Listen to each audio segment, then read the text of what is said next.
ಕೆಲವೇ ದಿನಗಳ ಹಿಂದೆ ನಟ, ನಿರ್ದೇಶಕ, ನಿರ್ಮಾಪಕ ದಿಲೀಪ್ ರಾಜ್ ಅವರು ಹೃದಯಾಘಾತದಿಂದ ನಿಧನರಾದರು. ದಿಲೀಪ್ ರಾಜ್ ನಿಧನರಾಗಿ ಒಂದು ವಾರ ಕಳೆದರೂ ಕೂಡ ಪತ್ನಿ ಶ್ರೀವಿದ್ಯಾ ಅವರ ದುಃಖ ಮಾತ್ರ ಕಮ್ಮಿ ಆಗುತ್ತಿಲ್ಲ. ಇಂದು ಇದ್ದಕ್ಕಿದ್ದಂತೆ ಶ್ರೀವಿದ್ಯಾ ಅವರು ದಿಲೀಪ್ ರಾಜ್ ಅವರ ಸಮಾಧಿ ಬಳಿ ಬಂದು ಎಂತಹ ಕೆಲಸ ಮಾಡಿದ್ದಾರೆ ಗೊತ್ತಾ? ನಿಜಕ್ಕೂ ಕರುಳು ಕಿತ್ತು ಬರುತ್ತೆ. ಆರೋಗ್ಯ, ಫಿಟ್ನೆಸ್ ಎಂದು ವರ್ಕೌಟ್ ಮಾಡುತ್ತಾ ಮನೆ ಊಟವನ್ನೇ ತಿನ್ನುತ್ತಿದ್ದ ದಿಲೀಪ್ ರಾಜ್ ಅವರು 48ನೇ ವಯಸ್ಸಿಗೆ ನಿಧನರಾಗಿರೋದು ಅನೇಕರಿಗೆ ಶಾಕ್ ಕೊಟ್ಟಿದೆ. ಇಡೀ ಚಿತ್ರರಂಗ ಶಾಕ್ನಲ್ಲಿದೆ. ಈಗ ಪತ್ನಿ ಶ್ರೀವಿದ್ಯಾ ರಾಜ್ ಅವರು ಸೋಷಿಯಲ್ ಮೀಡಿಯಾ ಪೋಸ್ಟ್ ಹಂಚಿಕೊಂಡಿದ್ದಾರೆ.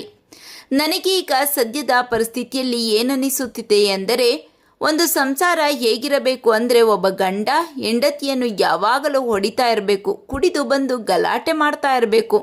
ಒಬ್ಬ ಹೆಂಡತಿ ಯಾವಾಗಲೂ ಗಂಡನನ್ನೇ ದೂಷಿಸುತ್ತಾ ಇರಬೇಕು. ಮಕ್ಕಳು ತಂದೆ ತಾಯಿಯನ್ನು ಗೌರವಿಸಬಾರದು.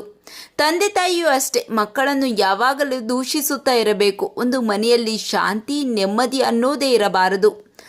ಒಬ್ಬರಲ್ಲ ಒಬ್ಬರು ಕಿತ್ತಾಡ್ಕೊಂಡೇ ಇರಬೇಕು ಎಂದು ಪೋಸ್ಟ್ ಮಾಡಿದ್ದಾರೆ. ಯಾಕಂದರೆ ದೇವರಿದ್ದಾನೆ, ಹುಷಾರಾಗಿರಿ. ಯಾರ ಮನೆ ಚೆನ್ನಾಗಿದೆ, ಯಾರ ಮನೆಯಲ್ಲಿ ಯಾವಾಗಲೂ ನಗು ಇರುತ್ತದೆ, ಯಾರು ತುಂಬ ಖುಷಿಯಿಂದ ಬದುಕುತ್ತಿರ್ತಾರೋ ಅಂಥವರ ಮನೆಯ ಮೇಲೆ ಅವನಿಗೆ ಯಾವಾಗಲೂ ಕಣ್ಣು ಇರುತ್ತದೆ.